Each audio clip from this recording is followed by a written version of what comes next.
여러분, 뉴스나 토론에서 이런 말 자주 들어보셨죠? 암적인 존재다. 반드시 척결해야 한다. 이 말 참 강렬하지 않습니까? 척결이라는 단어는요, 살을 도려내고 뼈를 발라내는 행위를 뜻합니다. 굉장히 무서운 표현이에요. 물론 쇄신, 개혁의 의미에서 그런 말이 나올 수 있지만 이게 자칫 남용되면요, 큰 혼란과 갈등을 불러오기도 합니다. 마치 인체에서 암을 무조건 도려내야 한다고만 생각하는 것과 같은 맥락이죠. 암이라는 건요, 바깥에서 갑자기 침투한 외부의 괴물이 아닙니다. 바이러스도 아니고 기생충도 아닙니다. 놀랍게도 암은 우리 몸 안에서 자라난 정상세포의 돌연변입니다. 한때는 우리 몸의 일부였던 세포가 어떤 이유로 비정상적인 방향으로 성장하게 되는 거예요. 이때 중요한 두 단어가 등장합니다. 바로 침륜과 증식인데요.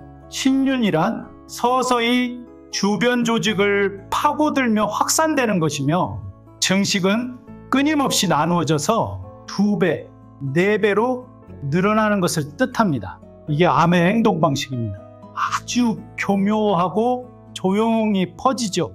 우리 몸의 세포, 사실상 하나하나가 독립적인 생명체예요.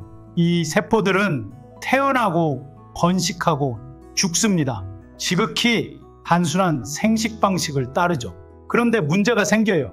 결핍이 심해지면 세포는 불안해지고 생존을 위해 증식을 멈추지 않게 됩니다. 그 결과 통제를 잃고 폭주하는 상태, 그게 바로 암세포입니다. 암을 대하는 방식은 크게 2가지입니다. 하나는 척결, 하나는 공존.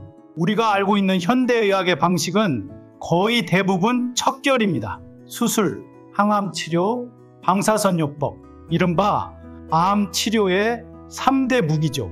당장 눈앞에 보이던 암덩어리를 제거하면 일시적인 희망이 보이긴 합니다.